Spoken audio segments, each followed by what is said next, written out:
సగం మందికి భిన్నాభిప్రాయాలు ఉండొచ్చు. చంద్రబాబు నాయుడు అంటే సగం మంది అవుననొచ్చు కాదనొచ్చు. కానీ 100% హైటెక్ సిటీ ఎవరు కట్టిరు అంటే చంద్రబాబు నాయుడు కట్టినని చెప్పాల్సిందే కదా.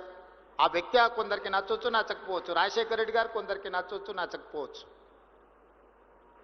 కానీ international airport outer ring road ఎప్పుడు వచ్చిందంటే రాజశేఖర రెడ్డి గారి హయాంలో వచ్చిందని చెప్పాల్సిందే కదా.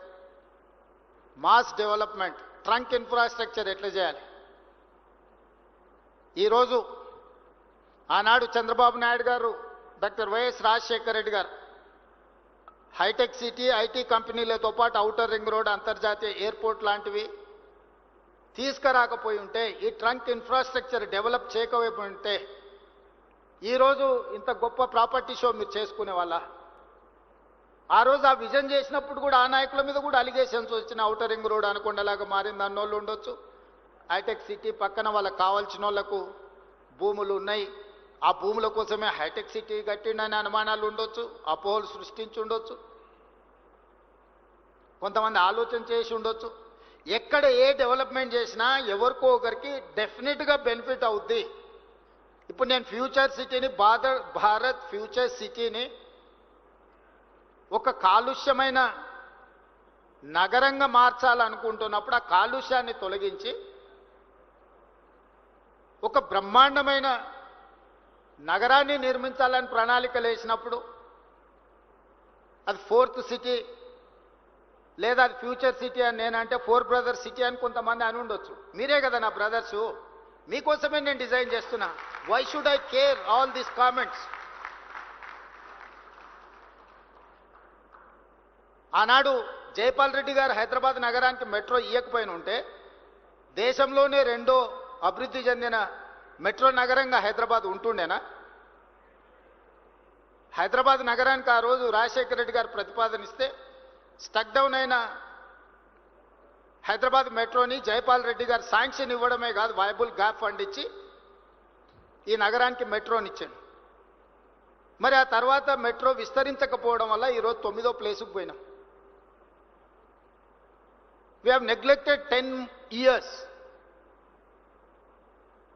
ఈరోజు మెట్రో విస్తరించనుంటే ఈరోజు మీరు చూస్తున్న ఈ ట్రాఫిక్ జామ్లకు సమస్య కొంతైనా పరిష్కారం వచ్చి ఉండేది కదా.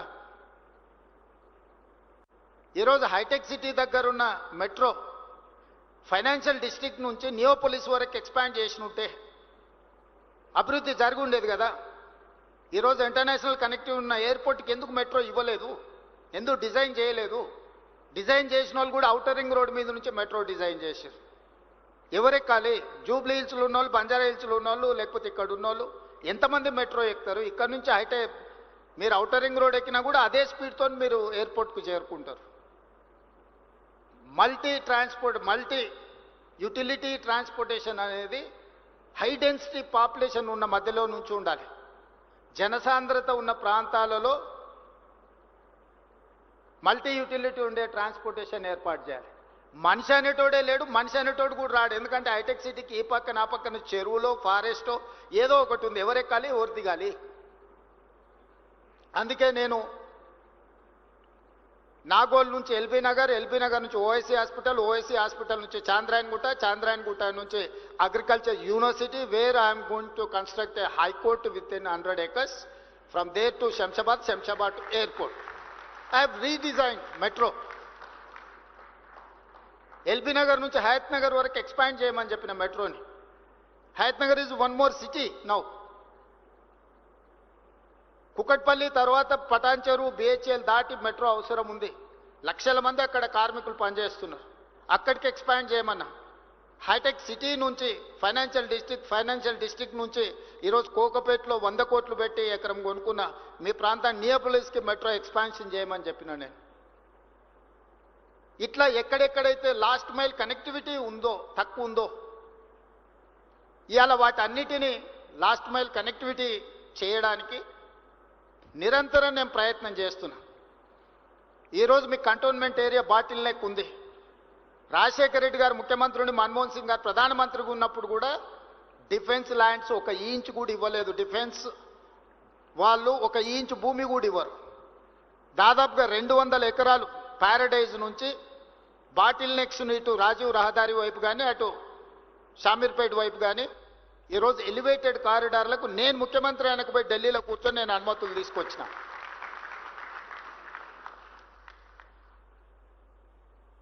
ఇవన్నీ కూడా మన నగరం యొక్క ప్రతిష్ట పెంచడానికి.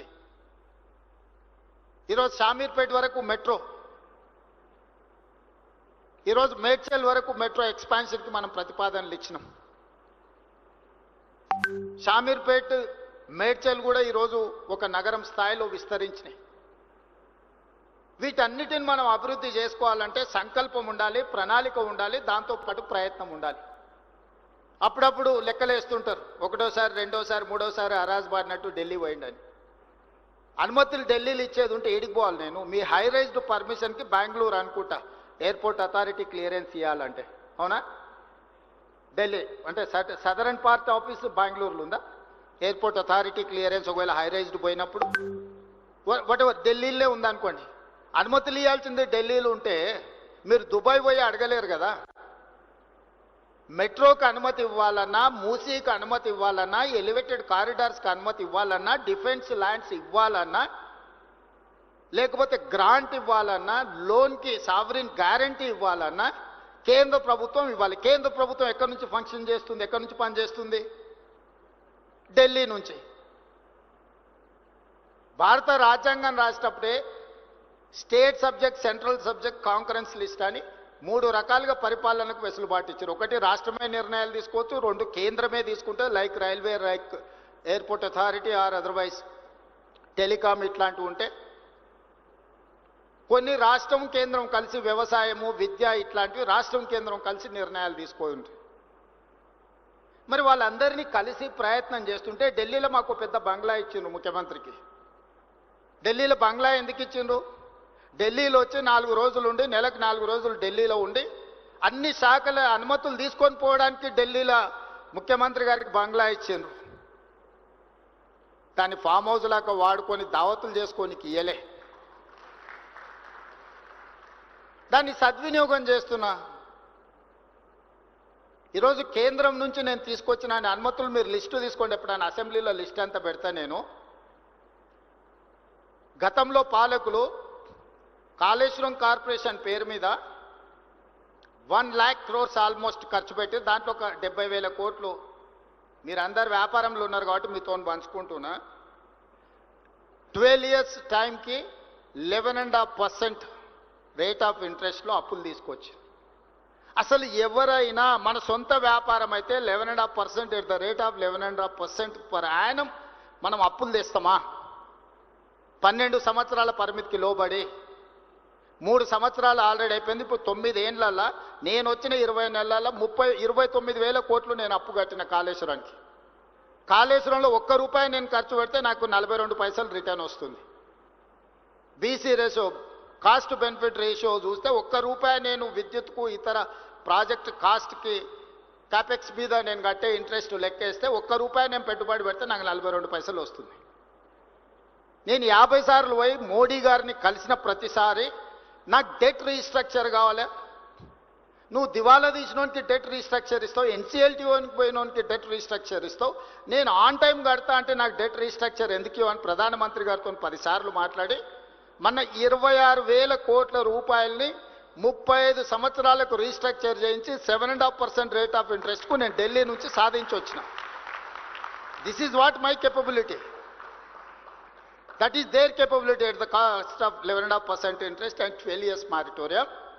Whereas I have requested Prime Minister of India, I have taken permission, they have instructed to financial institutions, 26,000 crores first phase lo 35 years కోసము 7.5% రేట్ ఆఫ్ ఇంట్రెస్ట్కు తగ్గించి ఇచ్చారు. నాకు ఎంత ఆర్థిక వెసులుబాటు వచ్చింది? ఇది నా ఇంటికేం రాదే, రాష్ట్ర ప్రజలకు ప్రయోజనం. అట్లా 2 లక్షల కోట్ల గురించి నేను అడుగుతున్న కేంద్ర ప్రభుత్వాన్ని.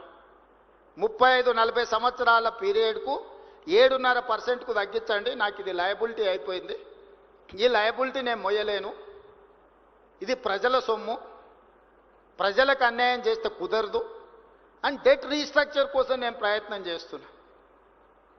మీరు వ్యాపారంలో మీ బ్యాంకు లోన్లు, మిత్తిలు, మీ అప్పులు మీ నెత్తి మీద ఉంటే మీరు వ్యాపారంలో రాణించగలరా? మరి రాష్ట్రాన్ని వెల్ఫేర్ అండ్ డెవలప్మెంట్ స్టేట్ చేయాలంటే నాకు ఇవన్నీ చేయాల్సిన అవసరం ఉంది కదా. ఇవాళ నాకు మెట్రో ఫర్దర్ ఎక్స్పాన్షన్ కావాలంటే కేంద్ర ప్రభుత్వం ఇవ్వాలి. ఇవాళ మొత్తం తెలంగాణలో ఒకే ఒక ఎయిర్పోర్ట్ ఉంది, శంషాబాద్. మీరు ఆంధ్రప్రదేశ్లో ఉండి 6-7 ఉన్నాయి, తిరుపతిలో ఉన్నాయి, రాజమండ్రిలో ఉంది, కడపలో ఉంది, విజయవాడలో ఉంది, విశాఖపట్నంలో ఉంది, ఎన్నెన్నో 6-7 ఎయిర్పోర్ట్లు ఉన్నాయి. మహారాష్ట్రలో ఒక 40 ఎయిర్పోర్ట్లు ఉన్నాయి. ఏ చిన్న రాష్ట్రానికి వెళ్ళినా 5-6 ఎయిర్పోర్ట్లు ఉన్నాయి. మరి మేధావులు 80,000 పుస్తకాలు చదివిన వాళ్ళకు తెలంగాణకు రెండో ఎయిర్పోర్ట్ ఉండాలన్న ఆలోచన కూడా రాలేదు. రెండో ఎయిర్పోర్ట్ అవసరం లేదా మిత్రులారా, మీరు చెప్పండి. నేను వచ్చిన తర్వాత అందుకే ఢిల్లీలో పోయి ఏవియేషన్ మినిస్టర్ని, ప్రైమ్ మినిస్టర్ని కలిసి 2 అదనంగా ఎయిర్పోర్ట్లకు అనుమతులు తెచ్చిన. ఒకటి వరంగల్, రెండోది ఆదిలాబాద్.